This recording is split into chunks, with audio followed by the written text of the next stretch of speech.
The wilderness forest of Tasmania shelter the last remaining populations of Tasmanian devils, the largest marsupial hunters alive today.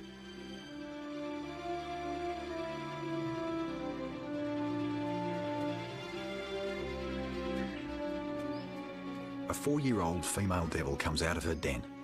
Her name is Manganini. Her life will be short.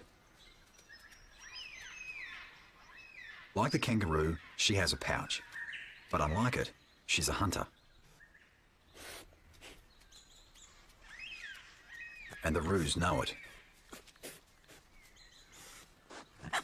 She tests the response of a kangaroo. She's looking for the sick and the weak.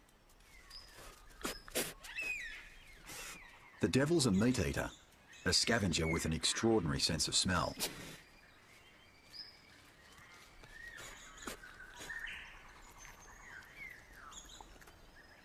They are solitary animals, except when the neighbourhood gathers to share food. She can smell a carcass from far off.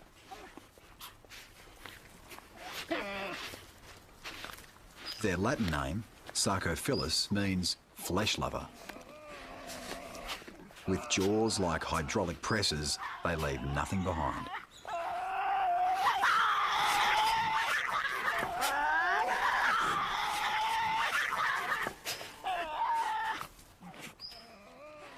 Gorged on kangaroo, Manganini returns to her den. It's only weeks since her last litter left home, and already it's time to mate again. A young male gets a whiff of the telltale scent she's giving off. But he knows he's not the only one around. The big man of the area has got there first. He's stronger and more experienced, and he'll be the first caller. He's been here before. He fathered some of Manganini's pups last season. The hormone-driven teenager can't help himself. Female scent is overpowering. He creeps in, even though he knows the bedroom is occupied.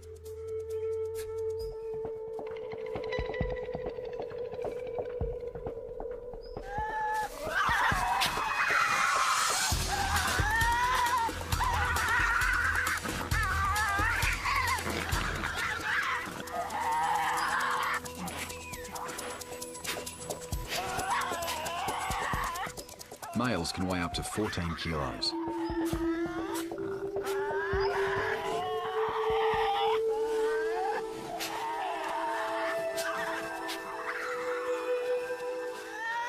Scarred faces tell of previous battles. This time, the big fellow drives the youngster off. It takes enormous energy, and even the victor will lose a quarter of his body weight during the mating season. And the fighting is only part of it. Manganini comes out to see who's won. She knows that smell. As she thought, Mr. Big. His size and age proves he's a survivor and of good stock. But is he still up to it? Now he has to prove himself by overcoming the female as well. It's another test to see if he's fit to sire her pups. But it's a surprisingly tender ritual. Manganini could drive him off if she wanted to, and at other times of the year she would. But she's ready, and he's affectionate. And experienced. Not like some of the youngsters. He grabs her by a curious swelling on the back of her neck. She's been building this up for several weeks, just for this purpose. Now it becomes a fleshy handle by which he can drag her, caveman style, to the den.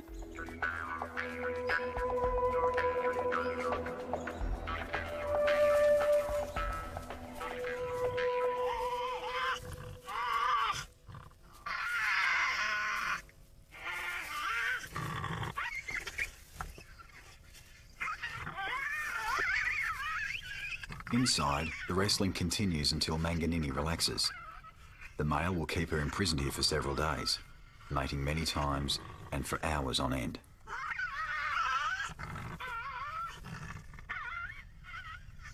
His aim is to secure his paternity by flooding her with sperm. Her aim is to get away and mate with other males. Manganini waits her chance. She tries to get away.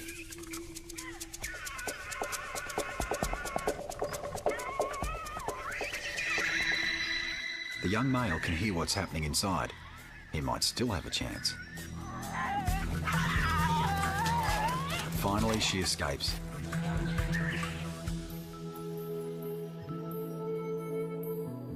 Beyond the wilderness and far from Manganini's mountain retreat, the secrets behind the way Tasmanian devils breed are gradually being revealed by an ingenious experiment.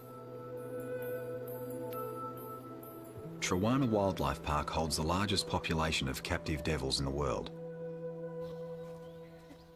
Biologist Menna Jones has been studying devils and other carnivorous mammals for almost 2 decades. She's investigating the mysteries of how female devils choose a mate. This is just lovely down here. Everywhere you look, there's a face grumbling. She's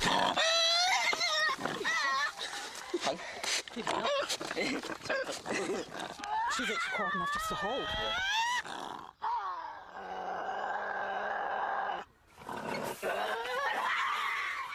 The captive devils are coming into season, and Menna checks their breeding state for her experiments. As they get closer to coming into season, they start to produce a pink sort of wax in the pouch, and this builds up into a red, oily secretion. Stop it. Look at that. Here's another girl. Menna's constructed 3 interconnected pens holding 2 males and a female. The female is fitted with a magnetic key that allows her to enter either of the male zones, but the males can't get to her. That's a girl. She has to choose. You're a bit nice devil than the thinner. She's just running around exploring the enclosure. Kimberly, the female, has the centre pen all to herself. The pen on the right contains Murchison, an older male, and on the left is a young devil, Mac. Mac is excited by the prospect. Kimberly checks out the talent. Mac is not quite sure how to proceed. He's frightened of her. And he's not wrong. But he gives it a shot anyway.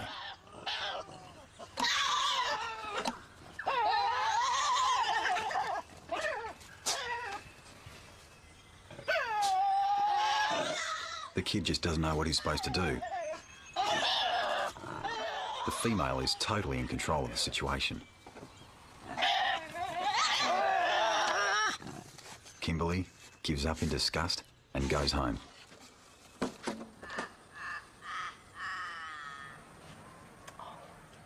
She tries the other side.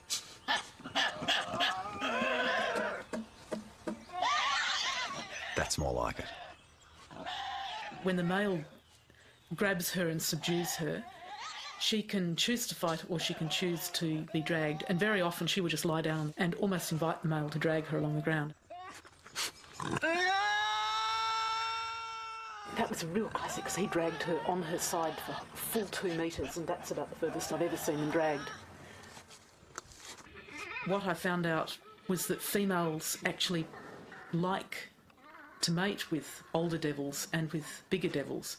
Bigger devils are stronger, they're fitter, they're more dominant, and older devils have more experience. They've got to be smarter if they've managed to get to that age. There must be something about that feeling of being dominated by the male that makes the females go very placid. They must like it. In captivity, Murchison's fatherhood is unchallenged. But in the wild, Menna thinks that females may store sperm from several males before the eggs are fertilised.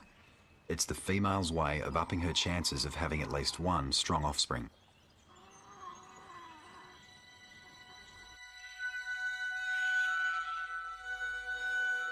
Autumn in the Tasmanian wilderness, and Manganini gathers nesting material.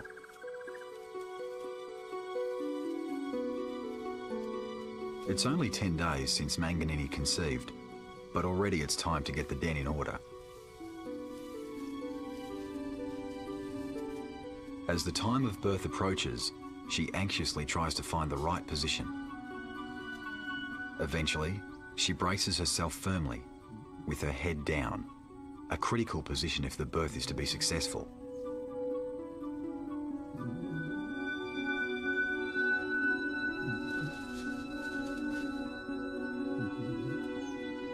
Contractions begin, and she starts to push. Finally, drops of thick fluid begin to emerge, forming silver trails along her fur and leading to the pouch.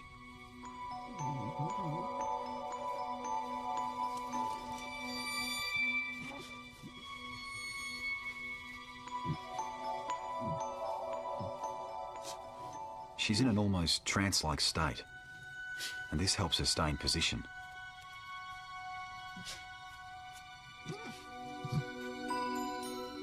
The fluid becomes a thin stream of mucus.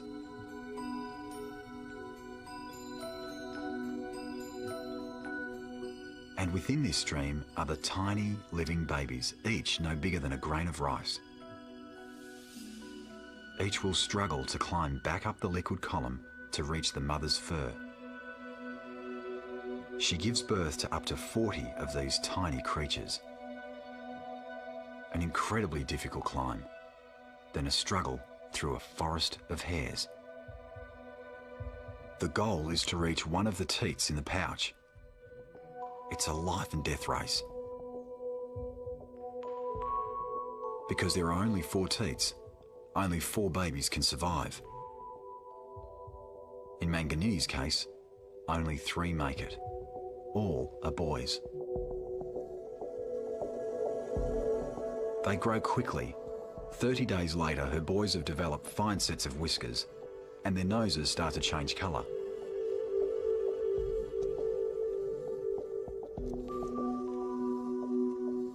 Teeth and claws are coming along nicely too. But the pouch is getting a bit crowded. With the 3 pups tucked away on board, Manganini plods off on a nocturnal hunting expedition. She knows where all the game is. Every inch of her home range is familiar.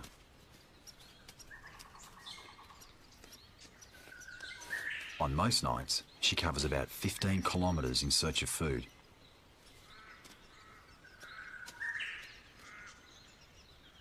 When the joeys leave the pouch, it's a signal to the mob that the female kangaroos are getting ready to mate again.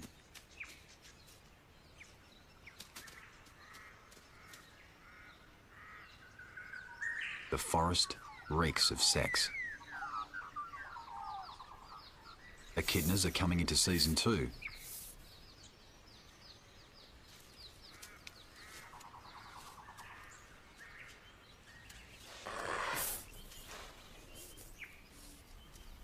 But for now, she's more interested in finding some nice ant eggs.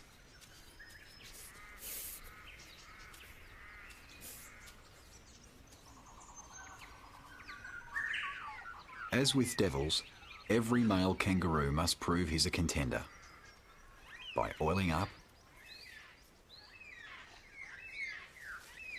and shaping up.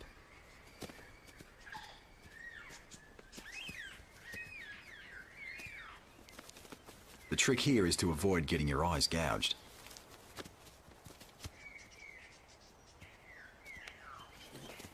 The bouts continue until the strongest eliminates all challengers.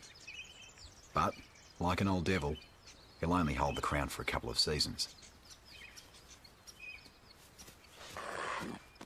This bloke is throwing in the towel.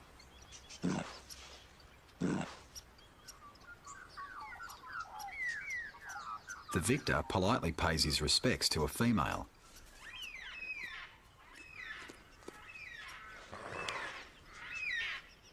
As with devils, her scent tells him when she's ready to mate.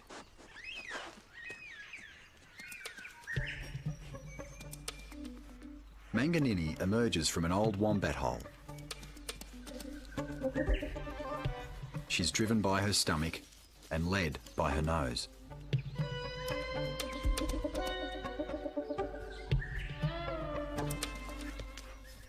Unlike Manganini, the kangaroos are social animals. The mob gives them some protection. Her nose and their reactions tell her if any are weak or old. But these are all too sprightly.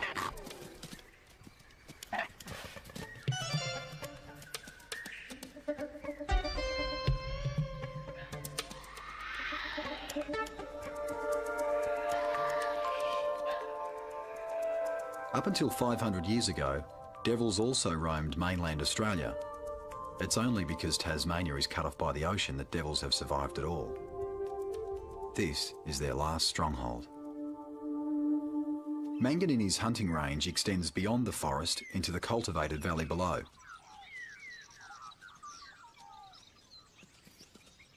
Devils have benefited from European settlement. Long ago, they came to realise that farms are good places to forage for food. Manganini makes this a regular stop. Devils enjoy scavenging under houses. They'll happily use a secure place like this as one of their dens.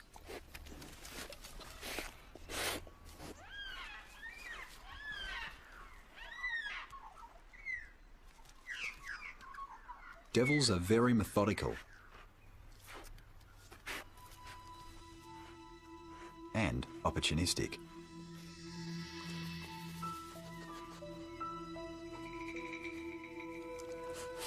Devils are completely open-minded when it comes to food. They've been found with all sorts of strange things in their stomachs. Steel pot scrubbers, old rubber thongs, and even the head of a tiger snake.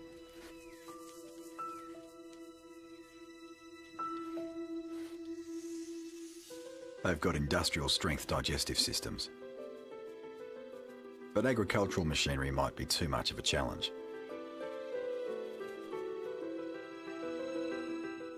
Children were once told scary tales about the terrifying devils that would come out of the forest and eat anything they found, including them. Tales of pets mysteriously disappearing, of the dog chain being all that was left of the family dog. A devil, they were told, got it in the night. But are these just tall stories?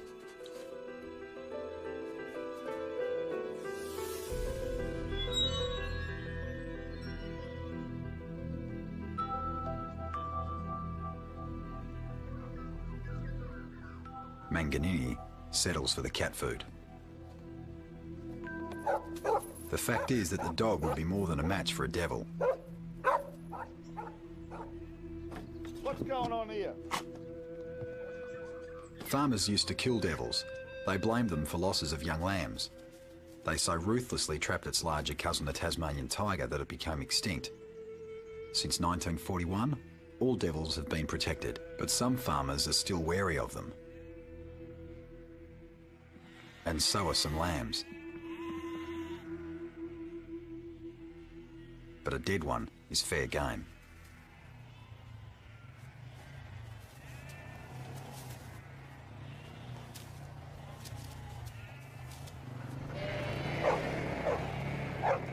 Most farmers now accept that devils serve a useful purpose by cleaning up animal carcasses and reduce the risk of fly-borne diseases. Humans and devils now coexist fairly peacefully. A devil can reach 35 kilometres an hour in short bursts, but Manganini is carrying a full load.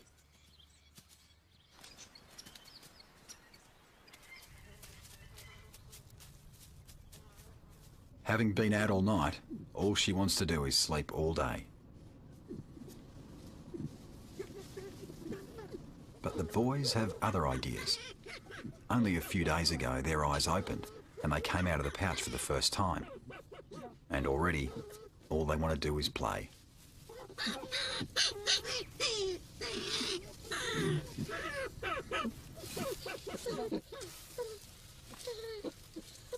At 3 months old, they already have a vocabulary of insistent calls. A handful for a single mother.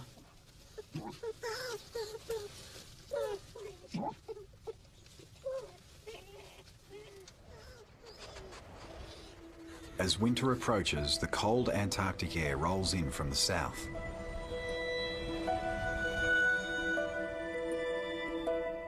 Far from Manganini's home range and high up in the cloud-covered ranges of central Tasmania lies Cradle Mountain. It was here, 15 years ago, that Menna Jones began her groundbreaking study of devils and the other marsupial carnivores. I had traps spread over 20 square kilometres, half of which I backpacked in, and I used to walk 15 kilometres a day.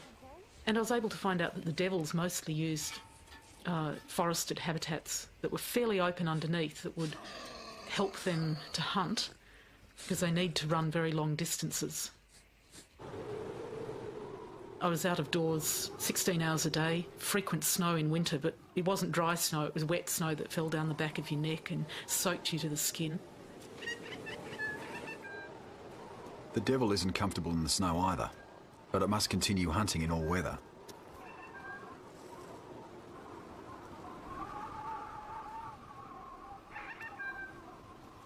With its small feet and heavy weight, the going is tough. The eastern quoll, smaller cousin of the devil, also formed part of Menna's initial research. She discovered that quolls are very active hunters, even in snow.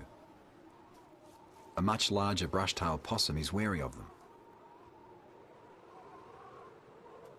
The dainty quoll kills with a crushing bite to the skull or upper neck.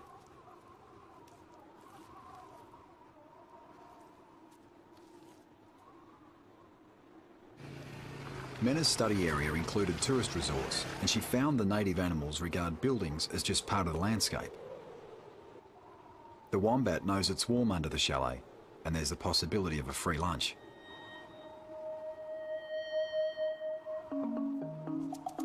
The bold little quoll, another opportunistic feeder, has the same idea.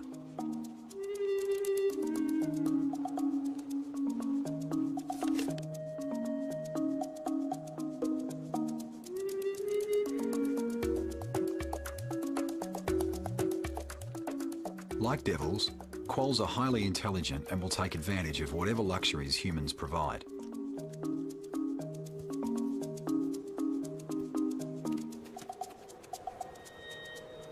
Quolls and devils are found right across the rugged island, from the mountains of the Central Plateau to the sea. As Menna's fascination with these marsupial carnivores became an obsession, she looked for an area where she could do a long-term study on her beloved devils. She chose Freycinet Peninsula, an isolated wilderness on the east coast where the climate's mild and there's lots of devils.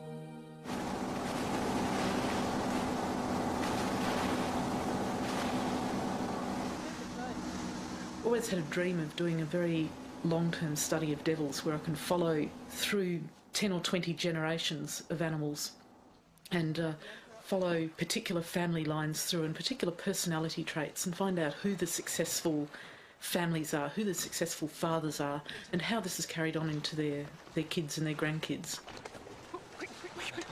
It might take another generation of biologists to complete the ambitious 50-year project, but Menna already has that in hand. There's plenty of small loads still to come. Her passion for Tasmanian devils is such that not even the arrival of baby Mungo has been allowed to interrupt her fieldwork. Hello, little munchkins. Can you give me a smile? Give me a smile? Come on. Ah. Is that a good angle, Joe? Or should I come over this way a bit? Every day, Menna and a helper set off to check the traps. For the last 5 years, she's been tracking the entire population of devils on the peninsula. The study area is 200 square kilometres and there's a population of about 150 devils. I trap that entire area once a year in June and July when females have large pouch young. I can catch most of the youngsters that are going to be produced that year and take genetic samples from them and work out who all the fathers of every litter are. By radio tracking devils on the peninsula, Menna has built up a detailed picture of their daily routine. She discovered they'll even scavenge along the beach. Capable swimmers if necessary, devils are not afraid of the water if it means finding a dead fish or seabird.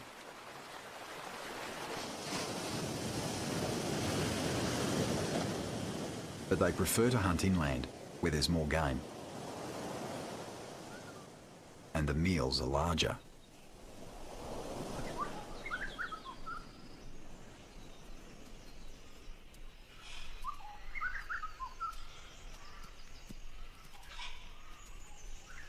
Menna has found that in the breeding season, males range further than normal, a way to increase their chances of finding a female or a meal.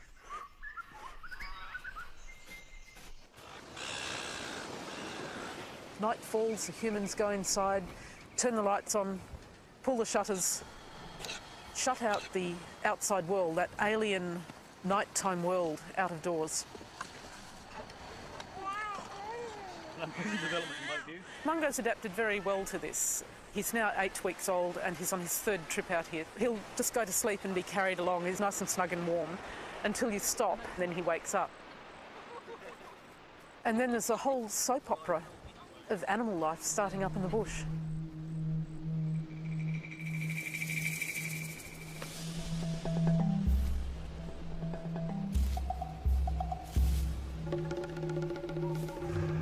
A spotted-tailed quoll. It's the most ferocious of the marsupial carnivores. Although much smaller than a devil, it can kill prey 5 times its own weight. It could easily kill this possum, if it could catch it.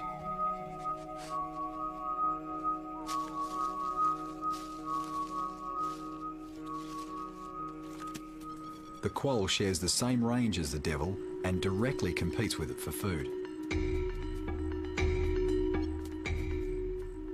The quoll isn't scared of a young devil.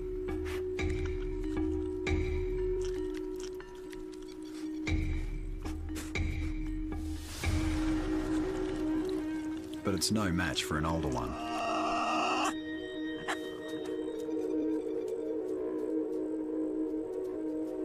Devils are not delicate eaters. A devil can consume the equivalent of 40% of its own weight in one meal. This is like a human being eating a 25-kilo steak at a single sitting.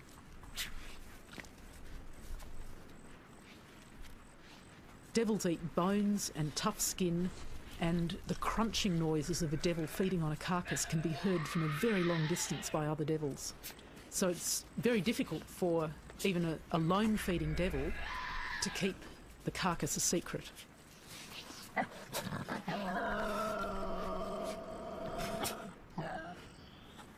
In fact, feeding on a carcass is a very social affair. Despite what it sounds like, this is dinner time conversation. The grunt snorts and screams communicate information as well as emotions.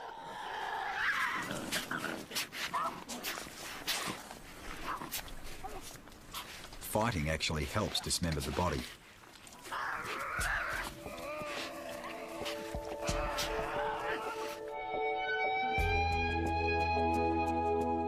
Devils live in the fast lane.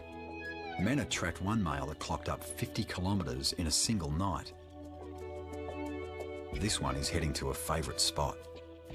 The rubbish tip is one of the social centres of devil life on the Freycinet Peninsula.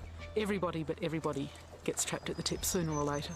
It's their midnight cappuccino stop, cream cakes, all the unhealthy things. When they're tired of eating polyunsaturated wallaby, they can go and fill up on real fat, leftover pizzas.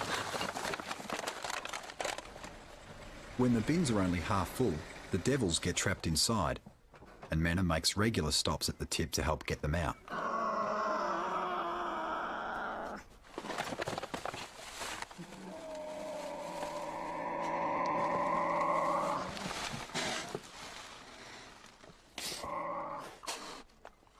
So it's worth the while for a devil to commute 20 kilometres to the Coles Bay tip. to have that special night out at the Coles Bay Tip restaurant.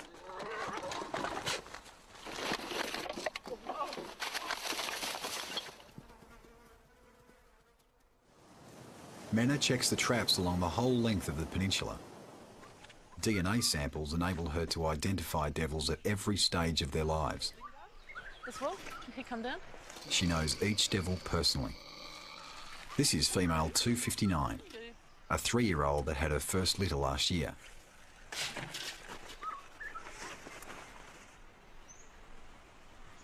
There's 3 tails sticking out of the pouch, actually. See there? When the pups get really big, you can sometimes have 3 or 4 tails dangling out as she walks away. Female devils can have up to 4 pups at a time. 4 little heads in a row. There are usually between 2 and 4 fathers per litter of pups. This indicates that females are mating with a number of males. It's only the second time we've... The results confirm Menna's hunch that females are deliberately hedging their bets by selecting several fathers for their offspring. It's 37.4. Must have a chest mark there. A devil's life is short, and they only have 3 or 4 seasons to carry on the family line. This is another boy.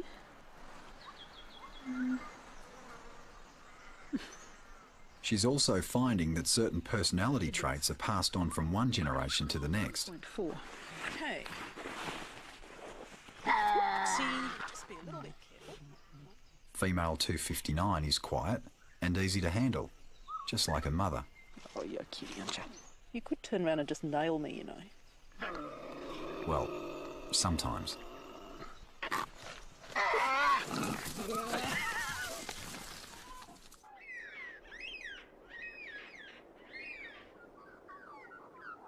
As dawn breaks, Manganini returns home, tired from a long hunting trip.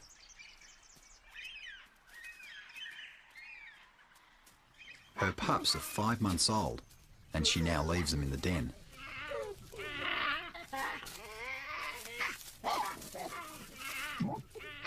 They've been sired by 2 strong fathers. The young male did get his chance. Good paternity gives him an advantage in the hard race ahead.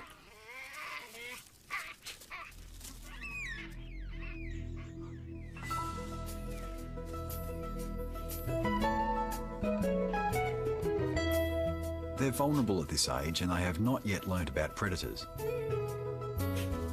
But they must learn fast because their childhood is brief. It's crucial to practice the male fighting skills.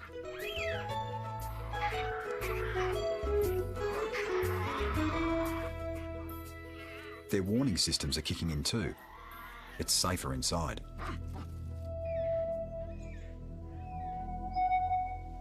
For high above them, danger lurks in an unsuspected form.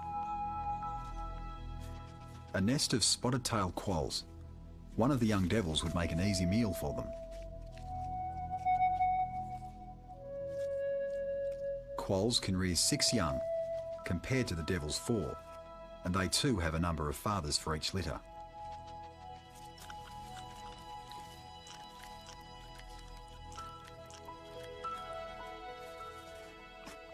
The agile young quolls are already starting to hunt alone.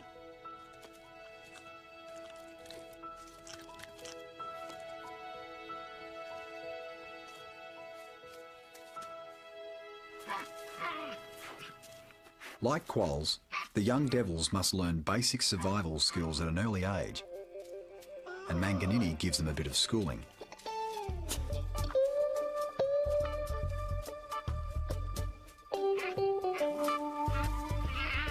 She's not taking them on a hunting trip. Her pouch is no longer big enough to hold them.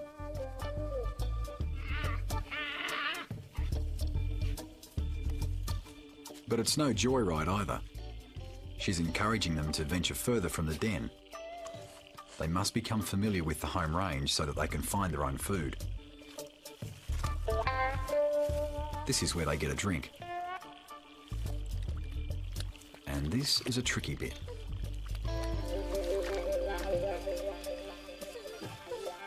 He's not meant to fall in.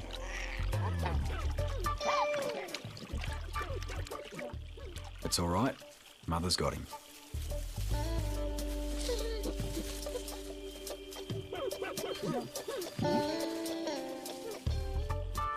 all in a day's lesson. Devils and humans may be getting on better these days, but the relationship is still sometimes strained. A local devil expert has been called out to a farmhouse to investigate some unwanted tenants. It sounds like they're coming out of the bowels of hell. Yes. That's why they're called devils. It's a good name. Honestly, it sounds awful. It's not like a possum. I heard some awful noises and I came out with a torch and a stone and I thought it was a couple of possums fighting. And I shone the torch in the hole there, as you see, and out popped a little black head. Let's have a look. Perfect sort of place for a devil to hide under a house, isn't it? You see anything? It's the young ones playing. The mum goes out at night. They're big enough now, they're weaning, and so they're more noisy. Yep. And this is the spare room. If we keep this locked up, you can smell that. Yeah, right. It smells like carrion. So that's just above the hole, isn't it? right. That's the entrance. Yeah, they've got the full run of the place, really. Yeah. We heard in Jack's bedroom. Yeah, so all under... Right under the house. But that sounds like they're big. It was just like they were... There's a builder under the floor. It was just going bang, bang, you know, they're big, meaty creatures. Almost felt like I could feel them under the feel floor. it, yeah.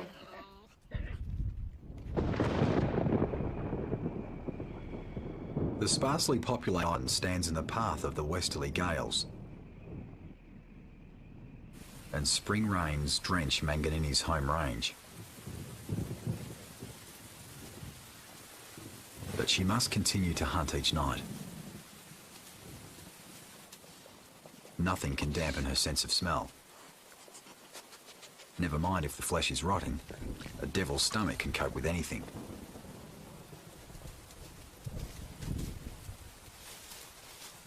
Maybe this will keep the boys quiet.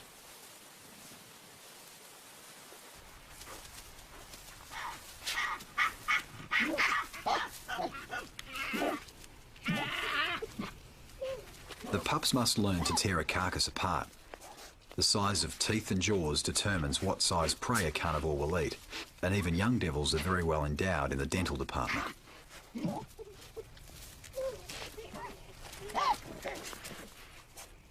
When they've had their fill, it's time for a scrap.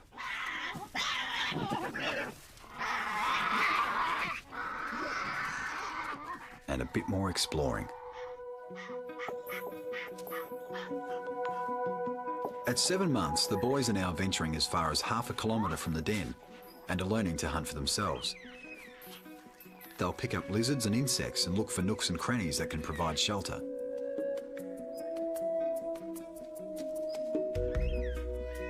At this age, they are at grave risk from other predators, including adult devils.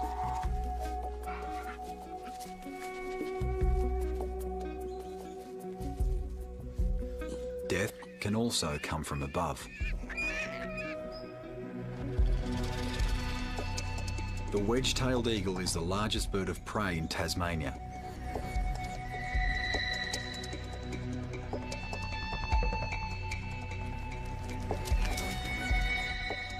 With its powerful talons, it can easily take a devil.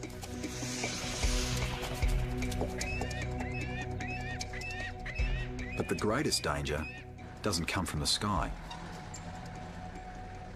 In 1995, Menna Jones became aware of a devastating new threat to Tasmanian devils.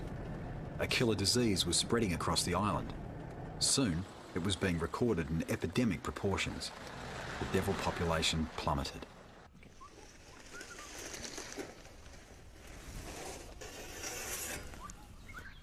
It's all her lower jaw. Poor little thing. I can smell it from here. It really stinks. Oh, come on, girl. Oh, that looks awful. There we go. Open your mouth. Just look at that. She has 3 tumours, or 3 lumps. This big one here, 2.5 months ago in April, that was about 1.5 centimetre diameter. She has one in the roof of the mouth, which is only... It's about doubled in size since April, and she has a new one on this side of the mouth that's quite small. The disease is a cancer of the lymphatic system that causes massive tumours to grow. Eventually they spread throughout the body and the devil becomes very thin and it dies, usually within 4 to 6 months. We think it's caused by a virus and probably spread by devils biting each other. the adult male devils become infected first, and then it spreads to the adult females, and lastly to the juveniles. Scientists think the disease could be a virus living in the devil's DNA. Or it could be caused by the use of chemicals in the environment, such as pesticides or fertilisers. We simply don't know. So far, a third of the population of devils have disappeared. As yet, there is no cure. Should devils be wiped out in the wild, one source of breeding stock may be the animals at Trawunna Wildlife Park, where Andrew Kelly has been breeding them for 20 years. Above your eyebrow too. Hey, settle down. I wasn't demanding you to show the young, I was just fixing up your belly. But I can see, look, I can see them. I can see their little tails and feet. Let's have a look. Isn't that amazing? 16 weeks later, they've grown from a little thing that doesn't even look like a baby animal to what you see there.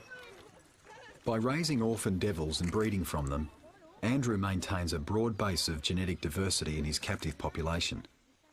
So far, none of his devils have shown signs of the disease. Summer returns to the wilderness forest. Manganini has not been back to her den for several weeks. At 8 months, each young male is now fending for himself. It's time for him to strike out into the unknown. He must find a home far beyond the range of his mother. Along the way, he will come across many strange sights.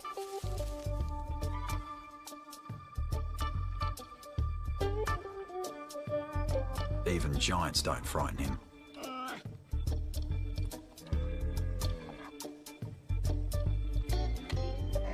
He's a Tasmanian devil. But this is a more dangerous beast. Roadkill wallaby makes an easy meal, but there's sometimes a price.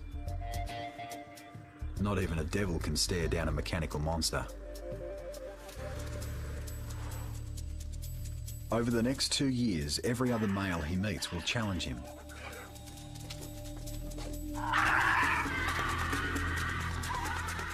This will test whether Manganini made a good choice when she selected his father. He has the size and strength to win. He proves he's a survivor. Now he's ready to mate.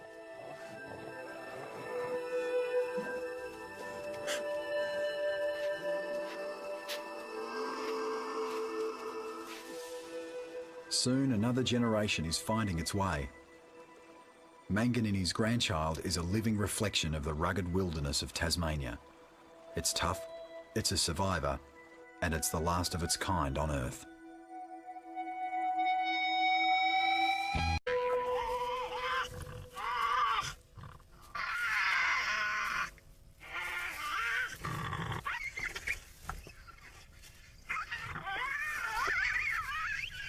Inside, the wrestling continues until Manganini relaxes. The male will keep her imprisoned here for several days, mating many times and for hours on end.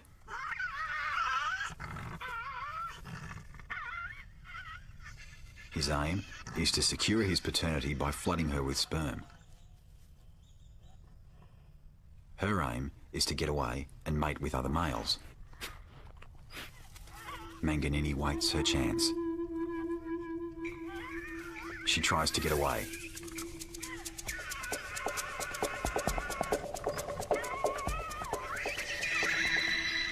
The young male can hear what's happening inside. He might still have a chance. Finally, she escapes.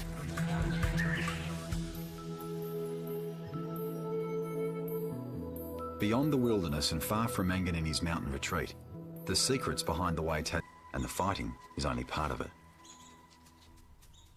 Manganini comes out to see who's won. She knows that smell. As she thought, Mr. Big. His size and age proves he's a survivor and of good stock. But is he still up to it? Now he has to prove himself by overcoming the female as well.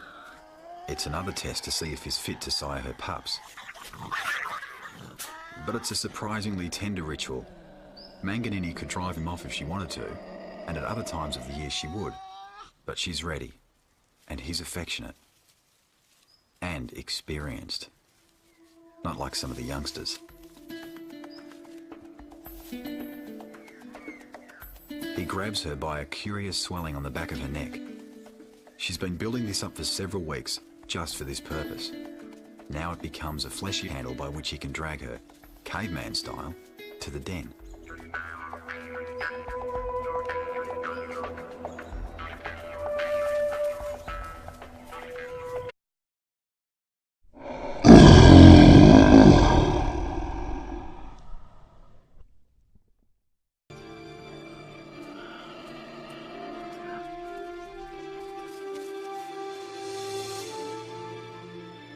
The wilderness forest of Tasmania shelter the last remaining populations of Tasmanian devils, the largest marsupial hunters alive today.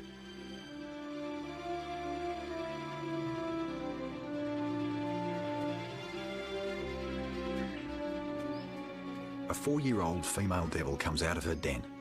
Her name is Manganini.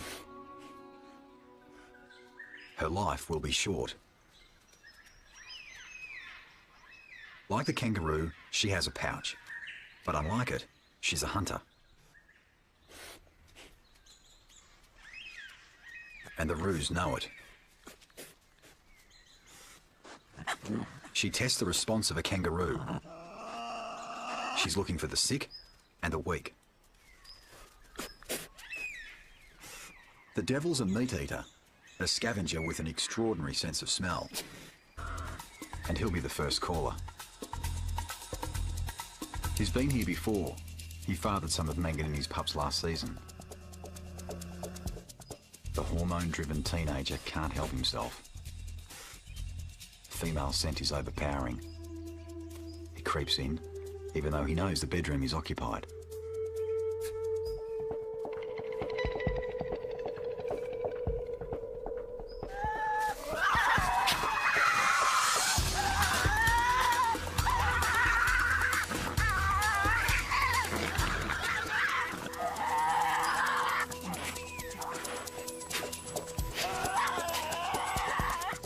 Males can weigh up to 14 kilos.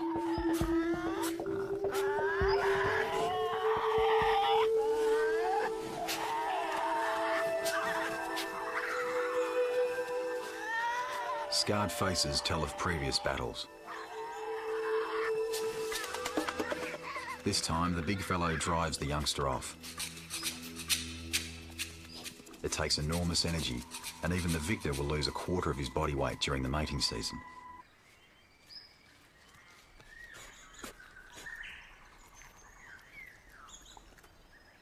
They are solitary animals, except when the neighbourhood gathers to share food.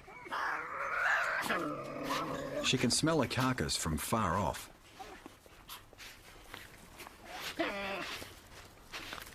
Their Latin name, Sarcophilus, means flesh lover.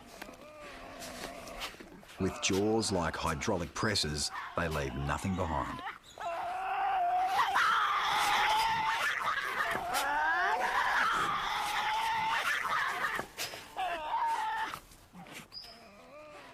Gorged on kangaroo, Manganini returns to her den. It's only weeks since her last litter left home, and already it's time to mate again. A young male gets a whiff of the telltale scent she's giving off. But he knows he's not the only one around. The big man of the area has got there first.